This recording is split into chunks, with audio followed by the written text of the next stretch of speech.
Goeiedag en baie welkom hierso op die Magaliesag Lewensbou Sentrum kanaal. Voordat ek in die kort boodskap ingaan, vra ek dat ons asseblief ons hoofde sal buig en net ons oë sal toemaak vir 'n woord van gebed. Nou Heer, baie dankie vir die voorreg wat ons het om na die Sabbat hier te kan sit oor digitale formaat. Dankie dat ons die woord kan bestudeer. Dankie dat U vir ons gesterf het op die kruis en ons sondes gedra het. Bid dat U asseblief met ons sal wees, so ons nou deur hierdie boodskap wil gaan. Lei my, ons praat deur my, liewe Here. Ons bid hierdie in Jesus Christus naam alleen. Amen. Stel jou voor, 'n hofsaal, 'n skare, 'n vrou wat ingestoot word. Sien, hierdie vrou is vernederd. Sy is ontbloot, sy is skaam gemaak. Die steen is reeds in hande. Maar hier is die vraag wat ons ongemaklik maak. Waar's die man? Want die wet van Moses het gesê, beide moes sterf. Selektiewe geregtigheid, selektiewe verontwaardigheid, selektiewe heiligheid. Alles sal nou sin maak. Maar as ons moet eerlik wees, dikwels is ons selektiewe sondaars. Ons rangskik sondes. Party sondes fluister ons oor, party sondes preek ons oor, party sondes verskoon ons. Party sondes stenig ons ander. Ons hou so maklike klip vas, maar selde 'n spieël. Ons sien die storie in Johannes 8 vers 1 tot 6 waar die Fariseërs 'n vrou wat betrap was in oorspel vir Jesus bring en sê, hierdie vrou was gevang in oorspel en die wet van Moses sê stenig haar. Toe vra hierdie Fariseërs en die skrifgeleerdes vir Jesus, wat sê jy, Jesus? Wat sê U? Hulle soek nie geregtigheid nie. Hulle soek 'n valstrik. Want as Jesus sê stenig haar, oortree hy die Romeinse wet. En as hy sê moenie stenig nie, lyk dit soos of hy Moses absoluut verwerp. Maar let op iets belangrik. Hulle bring net die vrou. Dis reeds selektiewe toepassing van die wet.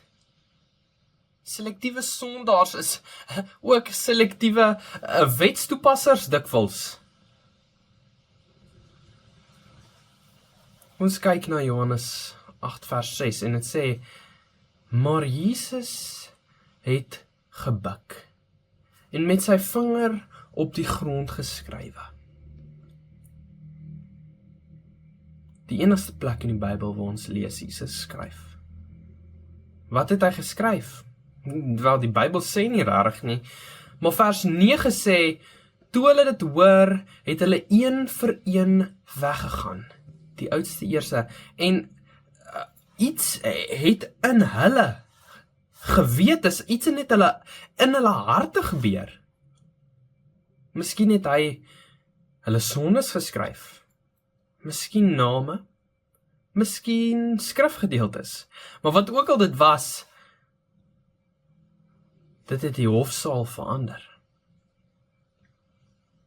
Die vrou is nie meer die enigste een op verhoor nie. Die aanklaers is nou ook skuldig gevind. Sien in Johannes 8 vers 7, waar Jesus sê, laat die een van julle wat 'n skoon gewete het, eerste 'n klip op haar gooi. Met ander woorde, as julle die wet wil toepas, doen dit volledig. Moenie 'n halwe werk doen, doen dit heeltemal. Die klippe val, sing ons. Een vir een uit hulle hande. Nee, van die oudste af begin hulle wegdraai en wegloop. Want hoe langer jy leef, hoe meer jy het om genade te aanvaar, hoe meer genade, hoeveel genade jy jouself nodig het, besef jy al hoe meer soos jy ouer word. En ons sien, skielik bly daar net 2 mense in hierdie spasie oor. Die skuldige vrou en die enigste sondelose man wat al ooit geleef het. Hier is ongelooflike spanning. Jesus het sopas gesê, die een sonder sonde moet die eerste klip gooi. En weet jy wat dit beteken? Dit beteken, hy kwalifiseer. Hy kan. Hy is geregtig om dit te doen. Want hy is die enigste een in daardie hofsaal met die morele reg om te stenig. En hy doen dit nie. Hy kyk haar in die oë en hy sê van vers 10 tot 11, hy sê, vrou, waar is hulle? Het niemand jou veroordeel nie? Niemand nie, meneer, antwoord sy. Ek veroordeel jou ook nie. Gaan, maar ek moet van nou af nie meer, maar jy moet van nou af nie meer sonde dra nie, sê Jesus. Let dat hy sê nie haar sonde is aanvaarbaar nie. Hy sê nie dit is oukei nie. Dit is nie oukei nie. Maar hy sê haar sondes verdien nie die dood nie. Nie in sy oë nie. Hy sê hy veroordeel haar nie. Genade verskoon nie sonde nie. Genade ontbreek veroordeling. En dis die evangelie. Die enigste een wat die reg gehad het om die klip te gooi, het gekies om die kruis te dra. Die enigste sondelose een het gesterf vir ons sondaars.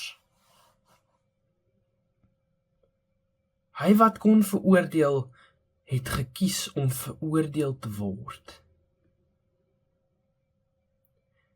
Elke sonde is die dood werd. Maar toe die oomblik kom waar hy die klip kon lig, waar die klip kon gooi, het hy dit laat val. Jesus het dit laat val. En maande later sou hy daardie vrou se straf en ons straf self dra op Golgotha. En dis waar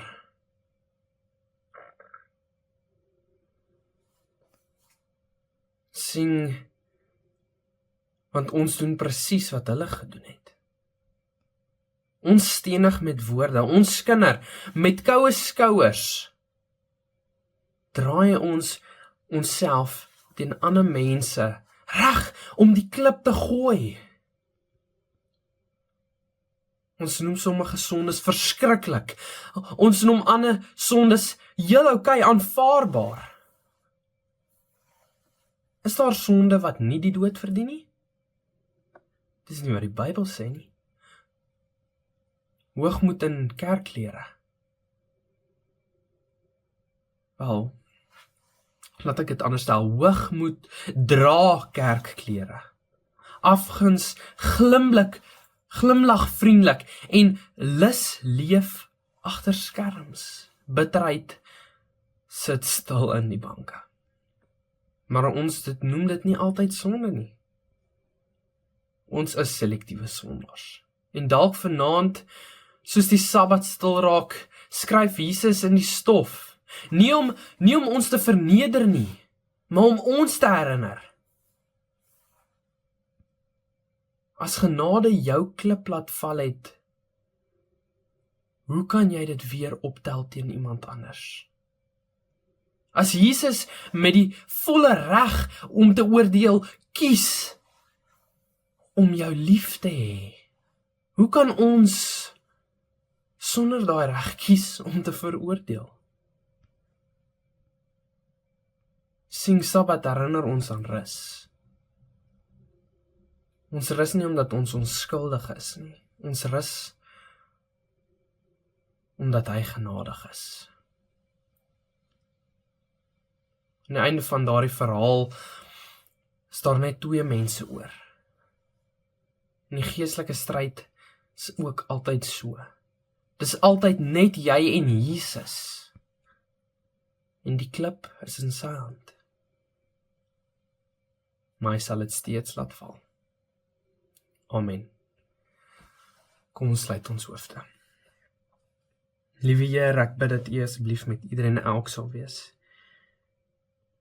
Dat U asseblief nie net ons harte nie, maar ons gewete sal wees hierdie week. Herinner ons dat al het ons klippe om te gooi, ons nie die reg het om dit te doen nie.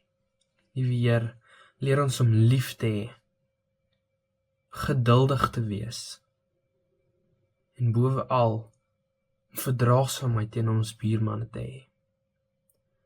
Bid hierdie nie omdat ons dit verdien, maar in Jesus se naam. Amen.